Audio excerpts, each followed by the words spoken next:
dari neraka jahanam. Orang yang beriman kalau punya satu dosa saja yang belum terampuni, itu penyelesaiannya di neraka kalau belum terampuni. Tapi kalau dia udah minta ampun sama Allah Ta'ala dan sama manusia nggak punya salah, di dunia dia minta maaf sama orang, di dunia dia taubatan nasuha, maka balasannya ulaika jazaohum maghfiratum mir rabbihim wa jannah. Jadi kalau penyelesaiannya di dunia, sama orang kita salah minta maaf, sama Allah kita dosa kita taubat, itu Allah kasih ampunan dan surga. Tapi kalau penyelesaiannya di akhirat di padang mahsyar, Allah kasih surga, tapi kudu masuk dulu ke neraka. Maka disitulah orang pada kampanye tentang pentingnya taubatan nasuha agar magfirah dan surga. Sebab kalau ntar minta ampun ya di akhirat, kita kan minta ampun di akhirat, minta maaf sama orang pernah kita zolimin, tapi nggak ada kata maaf yang gratis. Kata maaf itu akan kita terima hasilnya dengan mengambil pahala kebaikan kita. Jadi nggak gratis. Kalau di dunia kan gratis. Tiba kita nurunin ego kita doang buat minta maaf, gratis nggak sih? Tapi di akhirat nggak gratis. Dulu kita bayar pahala sembahyang kita, pahala ngaji kita. Maka dikampanyekan oleh ulama tentang pentingnya taubatan nasuha agar diberikan ampunan oleh Allah sehingga di akhirat nggak pakai mampir ke neraka. Ya tinggal kita dah. Ya, kali gitu mau punya mampir saja, ntaran nyari pengalaman ya nggak ngapa-ngapa. Jadi pengalaman aja. Siapa yang bakal dapat utaqa'u minan nar, pembebasan dari neraka? Wa bihi walaihi qala an Aisyah radhiyallahu anha, dari sahabat Aisyah radhiyallahu anha, anna Rasulullah sallallahu alaihi wasallam qala, Rasulullah telah bersabda, atani Jibrilu alaihi salam. Kata Nabi, telah mendatangiku malaikat Jibril alaihi salam. Jibril itu sosok malaikat yang sering banget mundar-mandir sama Nabi, kurun waktu 23 tahun dah. Di masa nubuah, di masa kerasulan, nurunin ayat Quran aja kan sampai 30 juz, katakan waktunya 23 tahun. Belum lagi yang bawa hadis qudsi, belum lagi yang ngasih informasi ke Nabi dari Allah Ta'ala. Sering banget mundar-mandir. Meskipun sering mundar-mandir, tapi wujudnya berubah-ubah sesuai dengan yang Allah kehendaki. Sekali-kalinya Nabi ngelihat Jibril menampakkan diri wujud aslinya. Ya nggak pakai nyamar nih, wujud aslinya. Imam Ad-Dardi dalam Qissatul Mi'raj beliau menjelaskan itu wujud aslinya Jibril punya 600 sayap. Burung ayam kan cuma 2 sayapnya. Ini Jibril 600 sayapnya. Yang kalau satu dia buka itu dunia ketutup. Satu dibuka tuh sayapnya, dunia ketutup, bumi ketutup. Kalau bumi ketutup, Kalisari kelihatan nggak kira-kira? Itu baru satu. Yang 599 masih belum dia buka. Itu wujud aslinya. Apa yang ya Allah, gede amat Jibril. Tuh, Nabi sampai kaget. Gede banget itu. Oh, ngomong. Kakinya di bumi, orang palanya di mana tahu? Ini kaki di bumi, di mana palanya? Itu aslinya. Tapi beliau mundar-mandir datang cuma sekali wujud begitu. Selebihnya mah sesuai dengan yang Allah kehendaki. Pernah menyerupai wajah sahabat namanya Dihya Al-Kalbi. Sahabat Dihya, sahabat yang ganteng. Jadi dipinjam wajahnya sama Jibril, izin Allah Ta'ala dia datang berbentuk manusia. Pernah juga datang sosok orang yang nggak pernah dikenal sama sahabat. Datang ujung-ujung datang menghadap Nabi, beliau tanya, mal Islam, Islam itu apa ya Rasul? Mal iman, iman itu apa ya? Itu Nabi bukannya dites, Allah ingin mengajarkan sahabat yang pada datang di majlis Nabi dengan berbentuk pertanyaan dari malaikat Jibril yang datang menyerupai manusia.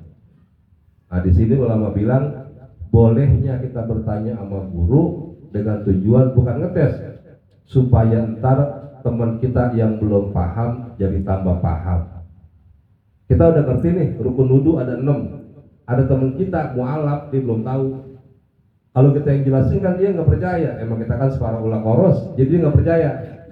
Saya pengen jelasin sama teman saya tentang rukun wudu. Dia baru masuk Islam nih, nanya sama guru, guru rukun wudu ada berapa?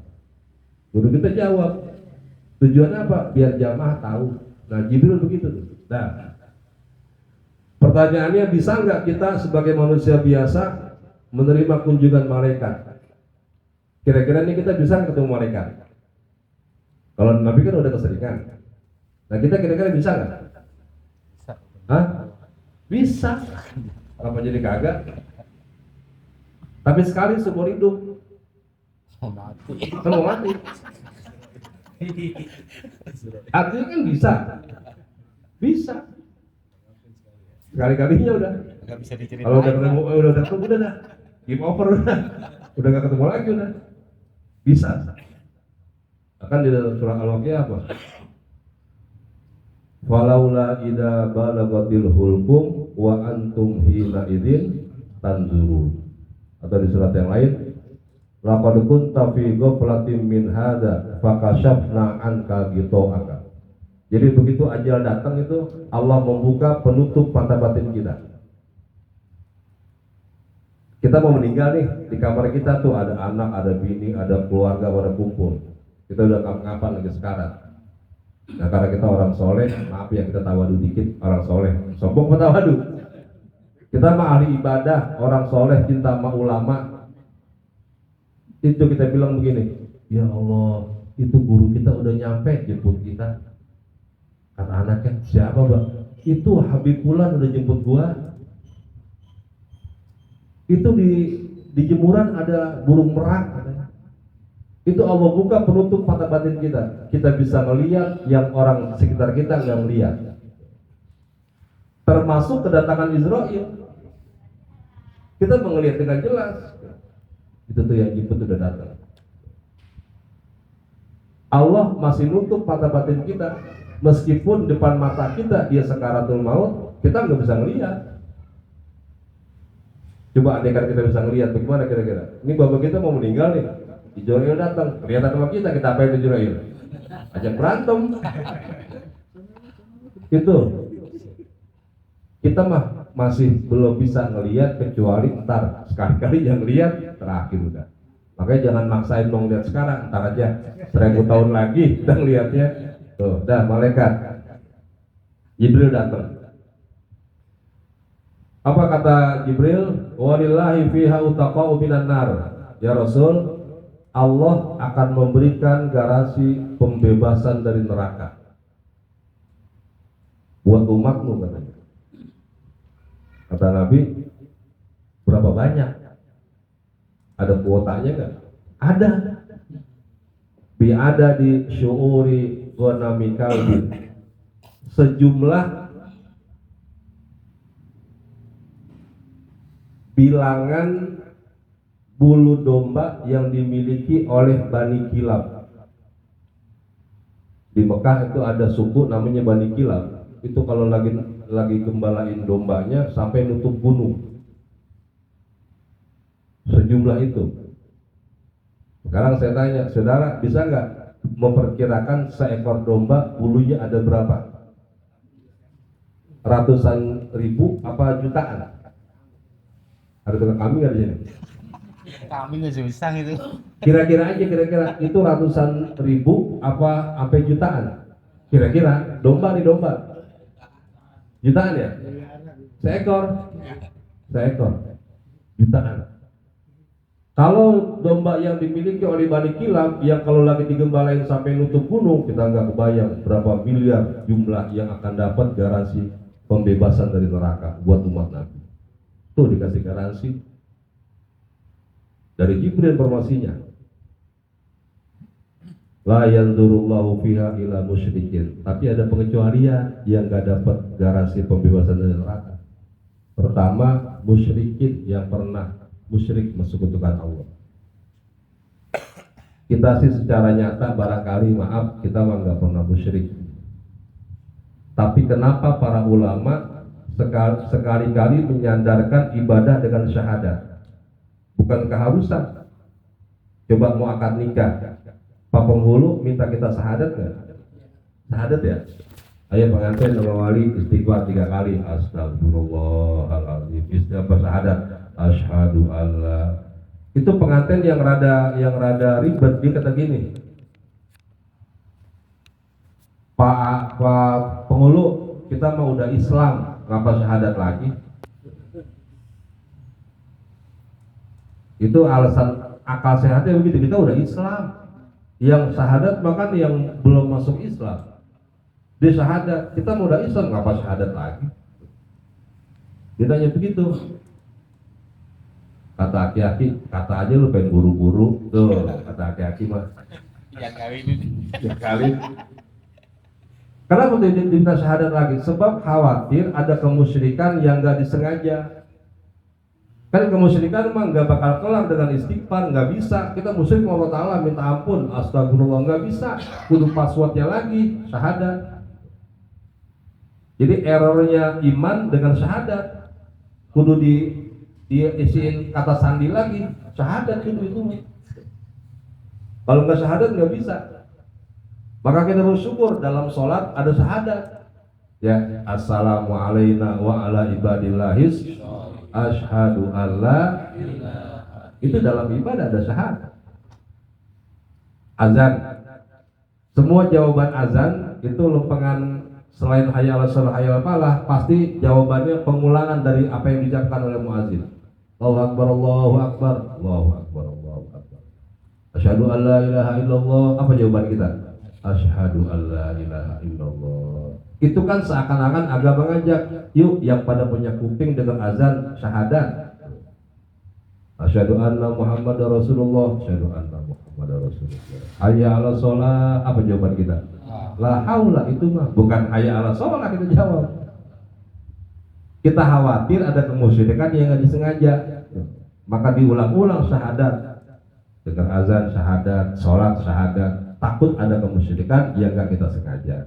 Orang yang nggak akan dapat pembebasan dari neraka adalah orang yang musyrik kepada Allah Ta'ala. Yang kedua, wala ila musyahid, orang yang bermusuhan dengan keluarganya, dengan saudaranya, bermusuhan, ada pertengkaran yang nggak ada jalan keluarnya. Saudara, Islam itu agama fitrah yang sesuai dengan keadaan manusia. Dalam diri kita ada nafsu yang suka emosi. Boleh kita marah, boleh. Emosi, boleh. Temperamen kita sama orang, boleh. Nggak negur sama orang, boleh. Boleh. Tapi agama sesuai dengan fitrah. Orang itu temperamen bakal turun, durasinya 3 hari. Berarti agama kita agama yang sesuai dengan fitrah. Andaikan dilarang, nggak boleh ngomel, nggak boleh marah, itu agama nggak sesuai dengan fitrah. Kan kita punya nafsu, kita punya emosi. Andaikan ngomel dilarang, marah-marah dilarang, berarti agama kita nggak sesuai dengan fitrah kemanusiaan. Dibolehin kita berantem aja boleh, boleh. Tapi jangan lebih dari 3 hari tuh. Maka begitu ada orang yang lagi emosi marah-marah, jangan buru-buru suruh minta maaf, jangan, akuin aja dulu, hitungin, cariin, harus sehari, jadiin aja. Ntar udah 3 hari baru akurin, udah 3 hari masalahnya. Tuh agama kita mah enak banget begitu. Boleh dah lu kan negara sama si bulan, yang penting jangan lewat dari 3 hari. Oh, sifat dasar kita nih. Jangan sama orang yang punya salah, orang yang nggak punya salah aja kadang-kadang kita punya perasaan gedeg. Kadang-kadang begitu. Bini kita nggak salah apa-apa, kita gedeg aja kadang-kadang ini. Dia lagi ngopi, laporan, dia lagi nonton cucian. Bang, saya nemu duit nih bang di rumah cucian. Berapa duit? 200.000. Duit apa nih bang? Itu duit sial kata kita. Emang apa disial? Gue udah umpetin ketahuan lu juga. Dan walhasil kadang-kadang emosi itu muncul dalam kehidupan kita, maka agama membolehkan yang penting jangan lebih dari 3 hari boleh. Sedangkan saudara mau ngapain juga mau marah-marah boleh, tapi jangan lebih dari 3 hari. Oh, secara psikologis orang bahaya kalau nahan emosi, pengajian. Jadi darah tinggi aja, setruk, mau ngomel aja nggak apa-apa. Lihatin orang tua yang sering ngomel itu umurnya panjang. Sebab dia keluarin tuh, nggak dia pendem aja. Lapiasin. Keluarin aja, unek-unek kita keluarin, boleh, nggak apa-apa. Sampai 3 hari, kalau kesel udara ada adem baru dah kita makan. Iya. Terus yang ketiga, wala ila qati'ir rahim, Allah tidak akan memberikan pembebasan neraka buat orang yang pernah mutusin persaudaraan. Ada silaturahmi, ada silaturahim. Bedanya apa? Kalau silaturahmi sama orang lain, bukan sama hubungan nasab. Hari Minggu mau kemana bang? Mau silaturahmi. Kemana? Ke rumah RW. Bener, RW nggak ada hubungan nasab sama dia. Silaturahmi namanya. Lalu kan mau puasa kita ke rumah abang, namanya silaturahim, nyambungin hubungan rahim, emang satu nasab sama kita. Ini dua-duanya nggak boleh diputusin, dua-duanya. Mau ama yang silaturahmi atau silaturahim. Itu saudara, kita kalau baca gini nih, baca tentang kisah qati'ur rahim, serem.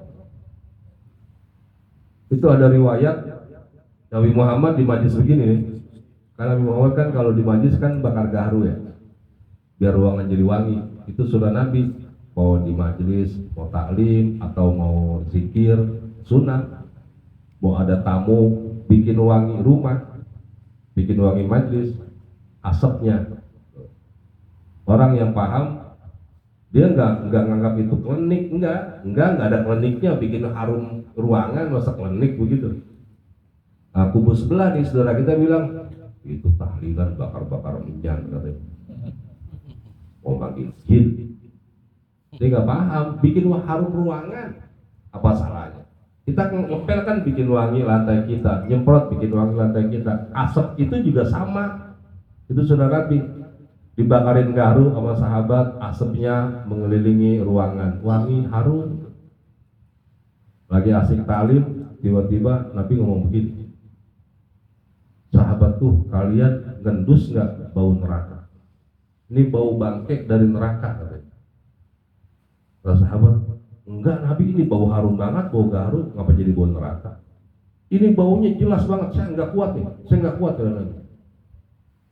Siapa di antara kalian yang menjadi penyebab sumbernya bau neraka? Sahabat nggak ada yang nyaut, diem aja. Saya nggak kuat nih, kalau nggak ada yang ngaku saya bakal keluar. Kata Nabi begitu, saya nggak kuat. Ada yang ngaku, Nabi maaf barangkali saya. Apa yang telah kau perbuat? Tadi saya habis berantem sama mamang saya pagi-pagi. Mamang saya kasih 2 pilihan, Mang, mau leher mamang saya putusin, apa silaturahmi kita putusin. Itu mamangnya diajak begitu, mau leher mamang saya putusin, apa silaturahmi kita mamang putusin. Ya kata mamangnya kan udah tua, udah silaturahmi aja kita putusin, jangan benar leher gua. Kata mamangnya, udah Bang, mulai hari ini kita putus hubungan persaudaraan. Kata Nabi, ente sebagai sumber bau neraka yang saya cium.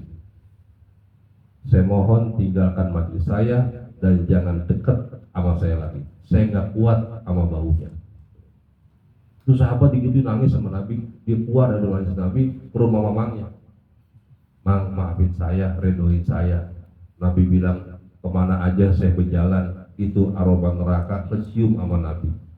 Gara-gara perkara tadi pagi kita putusin persaudaraan. Tolong ya Mang, maafin saya, ridhoin saya. Begitu dia minta maaf, balik lagi ke majlis Nabi. Dia duduk, Nabi kata gini, ini bukan bau gaharu, ini bau surga katanya. Enggak Nabi, wangi gaharu ini, harum gaharu, enggak, wangi surga.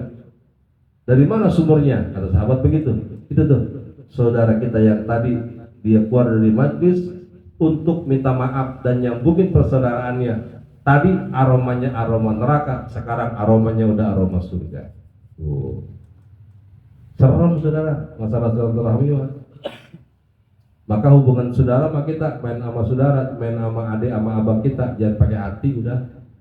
Jangan. Udah pakai harap maklum aja. Abang kita minjem duit nggak dipulangin, udah harap maklum. Adik minjem mobil nggak diisi bensin, harap maklum, gitu aja udah. Itu aja udah. Ya, itu aja enak jadinya. Ya biar begadang juga dia saudara kita. Jangan kita, ya kalau kita omongin kemana-mana, si anu, kan buka aib saudara kita. Apalagi Betawi, udah rada ribet. Makanya saya saranin sama saudara jangan main hati, udah pakai main harap maklum aja. Sebab kita yang waras yang ngalah, yang waras yang ngalah. Nah, yang ketiga itu, yang keempat, wala ila musbilin, Allah nggak akan memberikan dia garansi pembebasan neraka bagi orang yang merasa lebih doang, merasa lebih doang dalam berbagai hal, merasa lebih kaya, nggak dapat pembebasan neraka tuh dia, merasa lebih pintar, merasa lebih dari segalanya, merasa lebih doang, itu termasuk orang yang nggak akan dapat pembebasan dari neraka. Yang kelima, wala ila akin walidai, orang yang durhaka sama orang tua, itu juga termasuk orang yang nggak akan dapat pembebasan dari neraka. Nah, kita sebagai orang tua, bukan sebagai anak, sebagai orang tua, jangan nyimpen kedurhakaan anak di dalam hati kita, kesian anak kita. Jangan. Depan dia barangkali kita boleh marah, tapi di belakang dia mah tolong redoin anak. Pagi habis kita omelin dia, kita maki-maki. Emang apa? Nah, kontrakan sepi itu dijual sama dia. Nggak ngomong-ngomong, kita maki-maki dia, kita maki-maki. Wudhu udah dimaki-maki tuh. Begitu malam, ya Allah, tadi saya kesel sama anak saya, ya Allah, dijual kontrakan sepi itu. Meskipun saya tadi maki-maki dia, ya Allah, tetap saya ridho atas perbuatannya. Jangan kau siksa dia gara-gara dia udah nyakitin hati saya. Tuh ke Allah betul begitu. Tapi ke Allah jangan ke anak. Kalau ke anak kan jadi tuban tuh aja. Kontrakan sepi itu dijual, kita diem aja, nggak marah, nggak apa-apa. Besok dijual lagi tuh 2 pintu sama dia. Kata temennya, bapak lu nggak marah, bapak gua mau kayak Tuhan punya sifat rohim tuh. Habis tuh banda kita jadinya. Jadi ke anak boleh ngomel, tapi ke Allah kudu ngadu begitu. Bab kesian ke anak, kesian. Dia bakal menjalani kehidupannya mendapat kemurkaan dari Allah Ta'ala sebab dia udah nyakitin orang tuanya. Jadi bilang begitu ke Allah Ta'ala, ya Allah, meskipun anak cucu belum bisa kirangin saya, masih sering orang-orang saya, biarin ya Allah, saya ridho sama dia, saya maafin dia. Kadang-kadang kita nggak sadar tuh, banyak Allah menyumbat masalah dunia gara-gara dia salah sama orang tua. Dah jadi panjang tadi begitu mah. Yang terakhir, wala ila mudmini khamrin, Allah nggak akan berikan garansi pembebasan neraka bagi para konsumen narkoba. Dah, itu aja dah. Yang penting mah datang, udah ngaji kan, udah gitu aja, udah gugurin kewajiban doang. Saya kalau tak ngap-ngapan udah ngap-ngapan ini, dan ngap-ngapan kita, tapi karena ya tugas negara dicatat juga dah. Mudah-mudahan sedikit bermanfaat.